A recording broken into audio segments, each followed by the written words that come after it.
Well, hi, everybody. I'm Leon Thomas with Miranda Kitterlin Lynch. We are the host of Checking In, a Lodging DEI chat. Hey, Miranda, how are you? I'm great, Leon. How are you?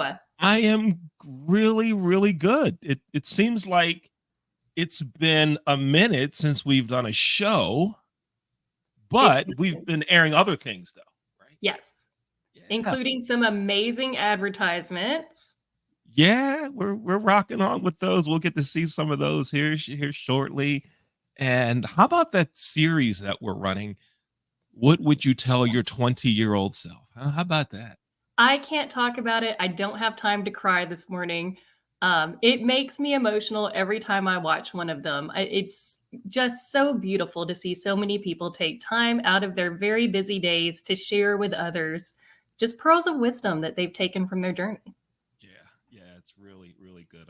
I enjoy watching that piece, and our interns at the Leon Thomas Group are doing an amazing job piecing those together, and it's just great.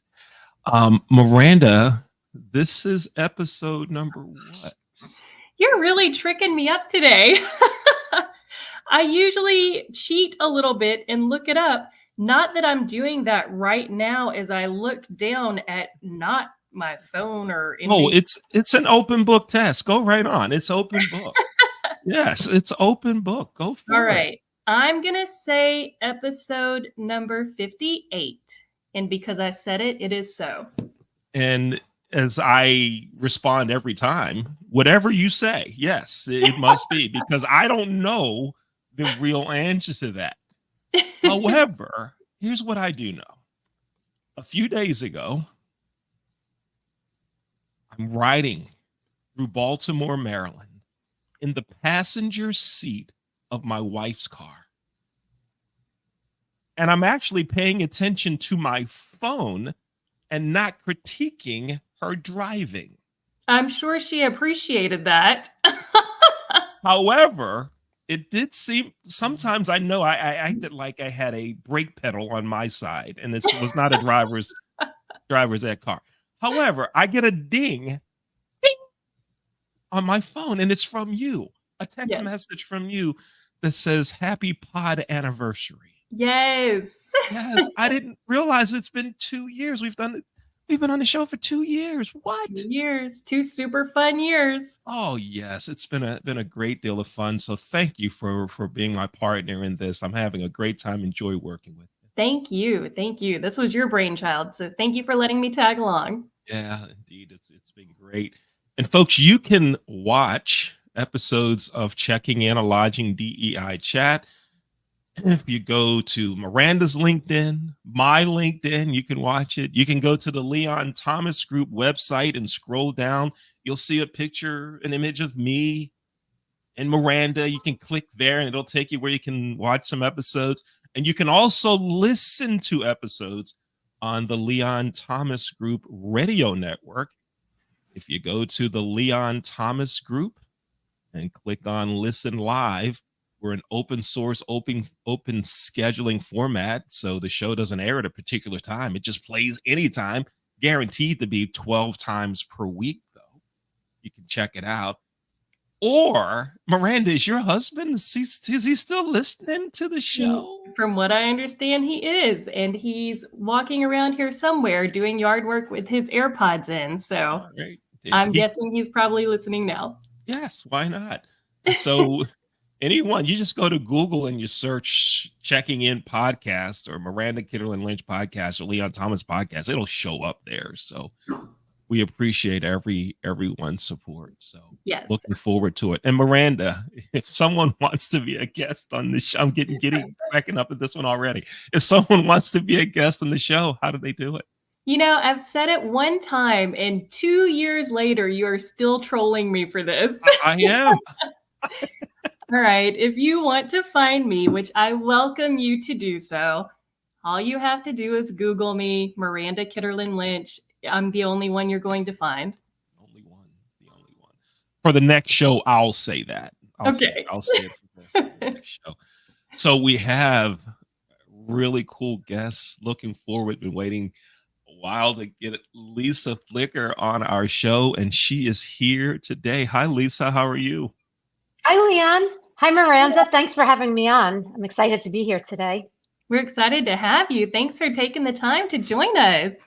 So I want to not put you on the spot per se, but anytime that I have a guest coming to the classroom, I announce that we'll be giving them the next 45 minutes of our time because, and I don't introduce them. And that's because I want them to control their own first impression. So I allow my guests to introduce themselves. And that's something that I love doing on our podcast lately. So if you could just share with us and our listeners who you are and what you do. Absolutely. Well, one thing that's interesting is I also co-host a podcast, and being on this side of the table is feels very different. So thanks for having me again.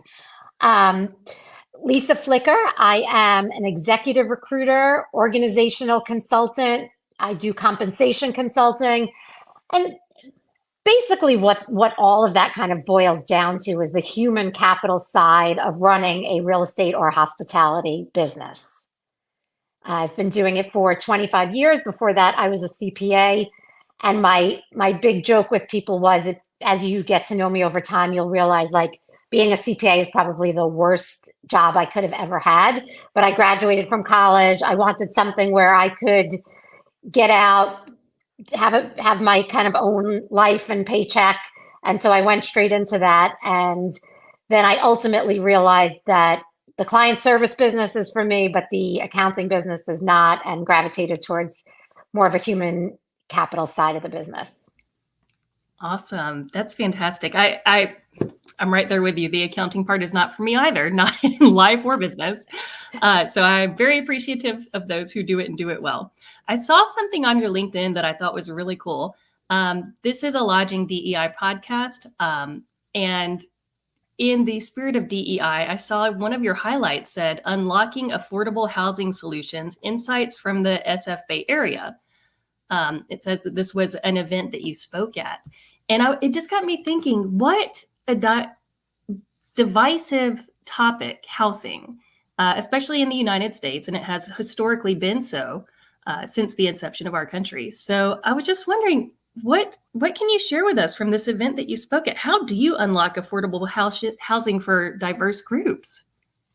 Well, it was definitely a fascinating webinar, and I encourage you to listen. But one of the things that I find most interesting is how political, and I'm not going to get into politics, don't worry, something like access to housing could be. I mean, it just feels like it's so basic. No matter what you think, you should think that people should have the right to housing. And what's interesting is, in particular in the Bay Area, there have been so many regulations and laws and different things that prevent it from being a seamless activity for people to kind of go from being into housing. And so it's interesting because I think there are a lot of people who have really strong opinions around how affordable housing should interact with market rate. Particularly in the Bay Area, there are some very interesting opinions. Yeah, I bet. I remember when Airbnb first started becoming popular, and that became a big topic for that area. Leon, you were going to say something? Yeah. First, I want to talk about some accounting. Then I want to talk about that housing question. Are you going to do my accounting for me? And mine too, please. Oh, here's the thing. In college, I hated accounting, right? I hated one accounting course so much that I did not go. And I looked on the syllabus to find out how many I was allowed to miss before it was an automatic fail. And it was 7. And that professor's name was Michael Danko, right? I'll never forget this situation. I showed up at class so that I would not miss number 8. And he spoke to me after class and he said, is everything okay? Yeah, everything's cool. Why? He says, you really have to show up here. This isn't a correspondence course. You got to be here, right? And I'm like, I don't want to be here. And he says, you have to be here. It's part of your academic program. I hated accounting. Okay. However, at my church, I'm now one of the folks that kind of helps manage the books. So I'm doing accounting now. But I hadn't told members of the church about that accounting story. So now maybe they'll take that off my plate. But anyway. Wait, before You can pray move for that. on, I just want to say on behalf of every educator in the world, you already made the first accomplishment by looking at the syllabus. So thank you on behalf of all of us. Right on. I appreciate that. Thank you. Thank you. So now on the housing track in Baltimore, where I live, there this is always a topic, particularly affordable housing. And there are so many groups that say that they want to build more affordable housing. And the latest thing here has been affordable housing, make it apartments, right? And the communities that they want to build these apartments in say, no, no, no, we can't do it because it's going to overcrowd our schools. It's going to make it more, uh, traffic congestion is going to increase and so forth. But there's also been studies that say folks live longer, have better lives, and kids behave better and perform better in school when they live in a house, not an apartment. And so in Maryland, in Baltimore, where I am, there's this battle of make it affordable. What can we do for affordable housing? Oh, we can build apartments, not house, but so forth. You get it. So there's a big battle going on with that. And in the Baltimore Inner Harbor, I'm sure you've both heard of the Inner Harbor. That was our trademark place to vacation, to hang out. It was Baltimore's big thing. The Inner Harbor, the two pavilions are actually closed. And at the November election, the citizens of Baltimore are going to vote on a plan to revitalize the harbor. And the only option that's on the table, so it's a yes no vote, is affordable housing in downtown Baltimore, where it's projected that the condos are going to cost $900,000 and up. That's not affordable. So anyway, that's my rant about affordable housing. So Lisa, how did you transition from accounting to what you're doing? Interesting question. So I started so I worked at KPMG, which is one of the big accounting firms, and I started doing some of the on-campus recruiting and getting involved kind of from my team's perspective. How could I add talent to our team? And it's interesting because when you think about like the role that women traditionally play, I felt like somehow I became like the mom, and I was 27 at the time, so I wasn't as obviously the mom, but I became the mom of the group. And it became one of these things where I was mentoring and helping, and kind of before the time of DEI being a thing, really focused on trying to bring women into the group, which was always a passion of mine. And so I just gravitated there. It just kind of happened for me. And then we had a family friend who was an executive recruiter, and he said to me, you should consider this. And I said, I have a master's in tax. I'm a CPA. I don't know. This doesn't feel like the right next step for me. But then I started doing it a little bit and I just fell in love with it. And so here I am 25 years later. Right on. That's funny. I feel like that's how that's what we hear from many of our hospitality industry professionals. I just started doing it and fell in love with it. It's very much how I got into hospitality, how Leon got into hospitality. It just seems to be an accidental but wonderful way to enter into the industry. So fantastic. I agree. And the more people like think about it and focus on like, how can I do it? Why should I do it? I think it doesn't flow. I think the people who find themselves there and find themselves enjoying it and just continue on that journey are the people who are doing the best in it. Yeah, absolutely. It stands to reason that you could say that about any aspect of life. So yeah, absolutely. Yeah, absolutely.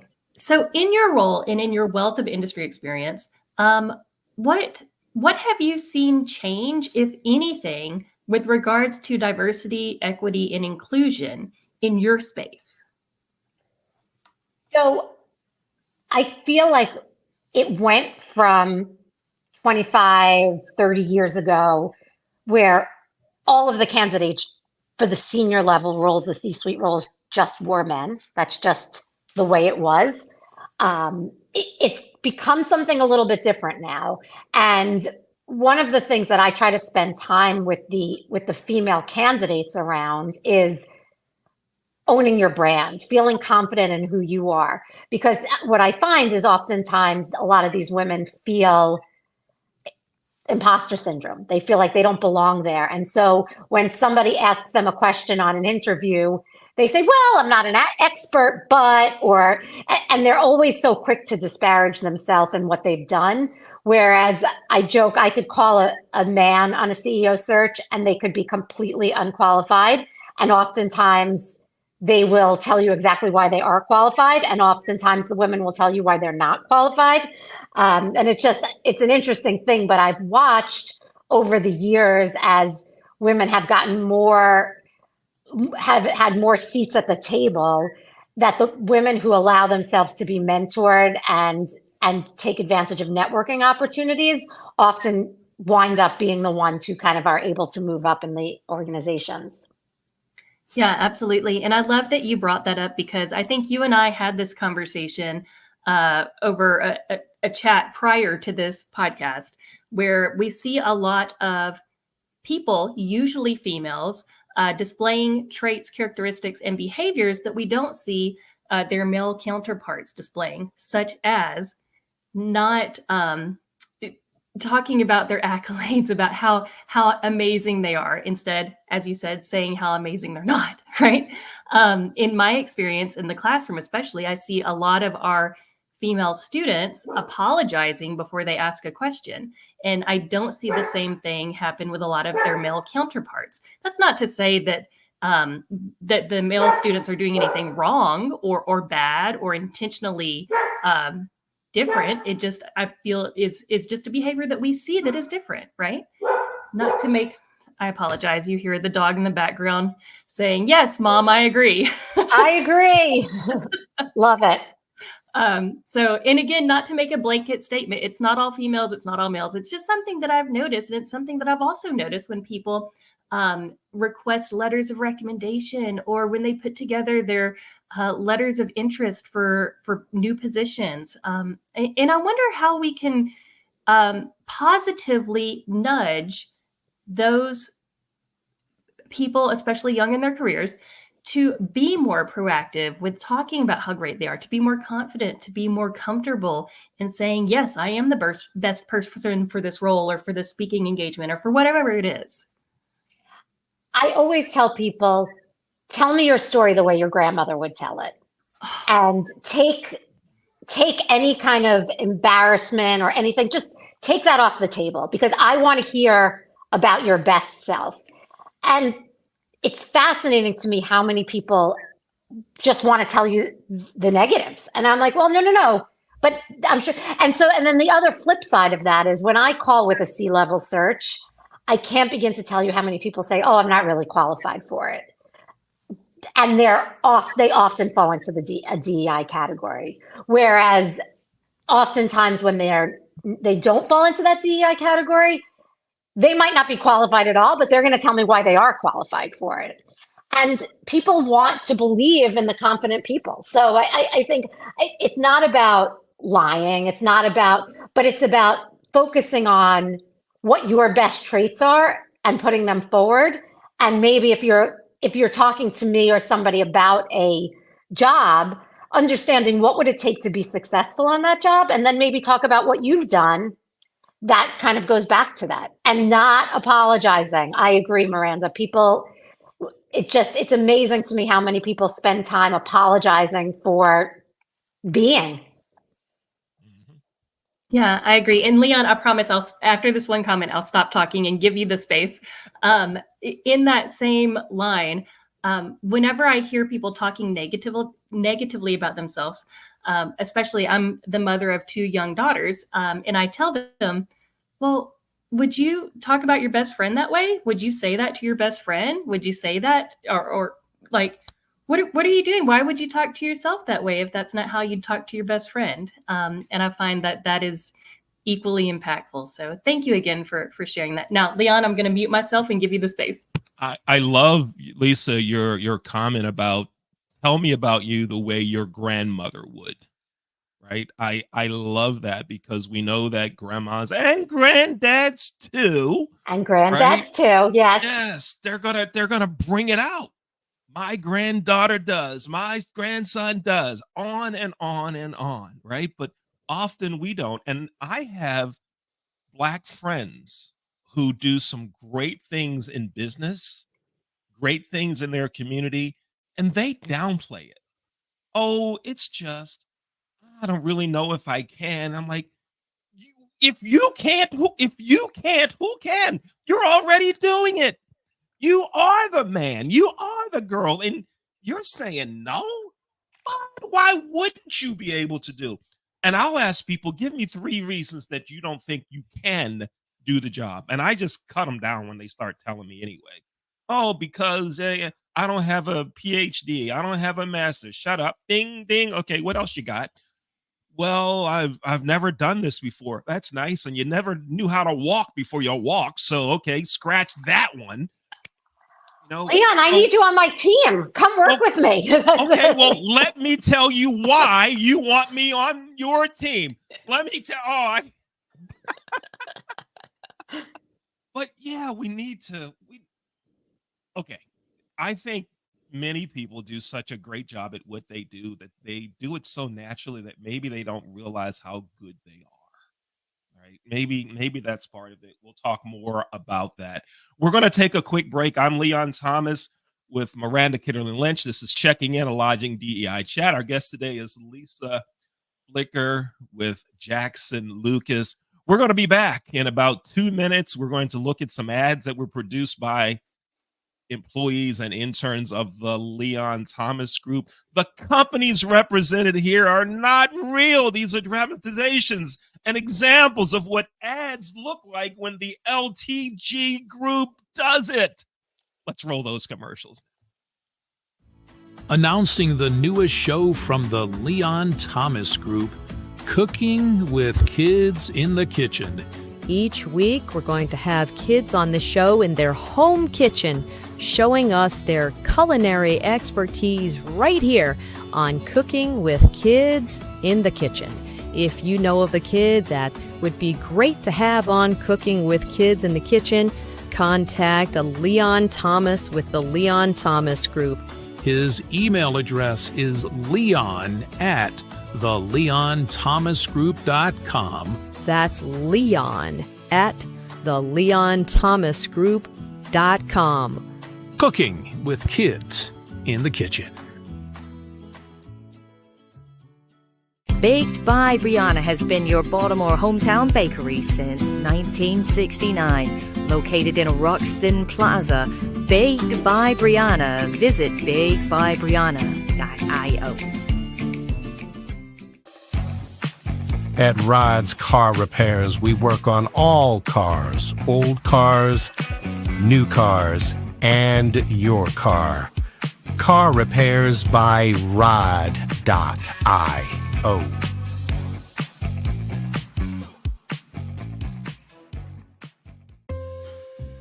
Hi, it's Robin from LTG Radio reminding you that the holiday shopping season is just a few months away. But you don't have to wait until December to start your shopping. You can do it now by going to Why Wait? Shop Now. .biz. That's Why Wait? Shop Now. .biz. There's no need to wait. Go to Why Wait? Shop Now. .biz. Start now on that Christmas shopping list. And now, back to more LTG Radio.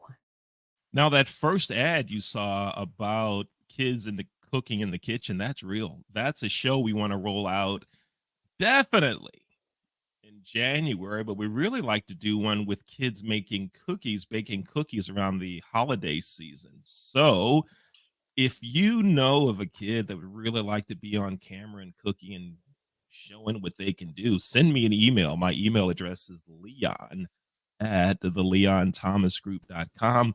And at our company, the Leon Thomas Group, we give opportunities to college students and recent grads to gain experience in broadcasting, media relations, video production, camera, audio production, you name it. They get that experience here. So if we can help you, please let me know. Again, that's the LeonThomasGroup.com. And also go there and click the button that says listen live, and you can listen to our shows live on the Leon Thomas Group Radio Network.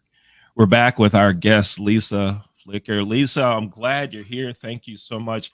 We were talking about the imposter syndrome. People say, "Oh, I can't do. You don't want me." So how do you get people to work through that, around that? What do you do? I think what gives people comfort is tangible items. So, for example, if I'm working on a CEO search and there are 15 requirements, I'll spend time with those women or candidates and really let's talk about a time you did this.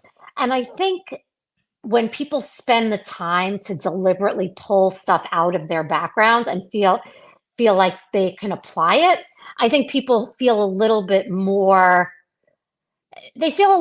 comfortable that they actually can get the job done. And so the other thing that I find is interesting is if I'm working with somebody who wants to move into a C-suite role, I will spend time with them. Let's take a look at what a CEO position description looks like a COO, a CFO, and help people to get that experience in their current role and be deliberate about that. Because one thing that people assume that their companies are kind of looking out for them, and the companies are not going to manage your career for you. So spending that time with people to really figure out what is your personal brand, who are you, how are you going to manage what you want to do and put your best foot forward, and being deliberate about it, I find is so important.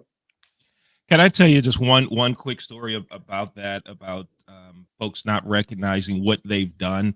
I recently had foot surgery. And Lisa, I'll send you the video. It's not the video of the surgery. I'll send you the post-surgical video. It's like, I'm like, oh, I don't want that. But I recently had foot surgery, and going a couple days before the surgery, because it's kind of a really quick turnaround on you need surgery to the date of the surgery. I asked the doctor, I said, "Are you good at what you do?" And he pauses and says, "Well, I like to think so." Like, I don't want you digging in my foot. You're not the one. He goes, "Well, what do you mean?" I said, "Well, you're telling me that you like to think you're good. Are you good at this?" And he says, I don't know. I said, "How long have you been doing this?" He says, "Oh, about 20 years. How many of this procedure have you done?" "Oh, I don't know, probably 1,000 or so." "Oh, great. Have you worked on anyone famous?" And he gives me the rundown of these athletes he's done surgeries on. And I'm like, "Dude, you are the man. Now we're going to start over. I'm going to ask you, are you any good? And I want you to say you're the man." He goes, "Okay." It's like Matt Miranda. It was like a role play in a class, right? And so I go, "Are you good at what you do?" He goes, "I am the man. Of course I am." I'm like, "Yes, let's go." And don't you feel so much better with your doctor having said that? Of course. Yes, of course. I mean, it would have been better had he brought it out the first time, but we get the idea. That's fantastic. And I think that speaks to the power that words have in encouraging others to be confident in you. So you were probably a lot more confident in your surgery. Imagine if you brought that same energy to a job interview. They're going to be a whole lot more comfortable and confident in selecting you, right? So that's fantastic. Leon, I know that we have been recording for almost time for our two signature questions. No, I think it's time. Let's have the two signature questions of the show.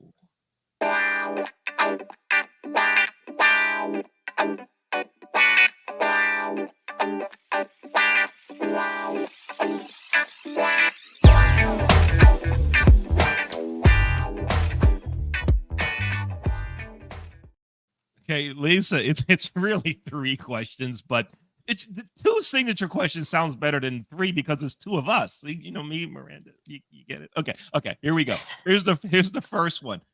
Have you ever had bean pie? I don't know if that's the real question, but no, I don't That believe I've ever had bean pie. What is bean pie? Oh, this is not a trick question. Oh, this is for real, for real. You've never had bean pie Or No, heard what of is it. it?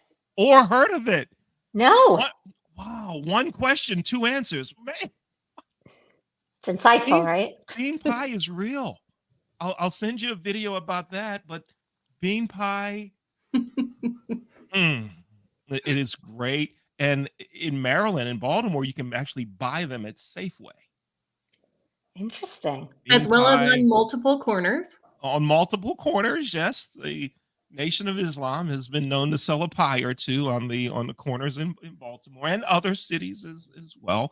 So you haven't had bean pie. Okay. No. All right, let's go to question number 2. 2 of 3. Have you ever had a Maryland crab cake? Yes. Where Yes, I did have. where did you get your Maryland crab cake? So I don't remember the name of the place, but what I do remember is going to a place where you get your crabs and then you sit down and you hammer them. And it was in Maryland, and it was quite the experience.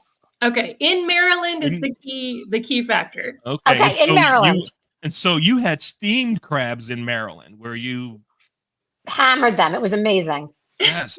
Oh, that's big fun there. Did you have a little something to drink? Like water or something else? I'm gonna guess it was something else. Okay. Oh yeah, that's happened there. There is nothing better than being on the deck eating steamed crabs or a crab cake with a little something to drink.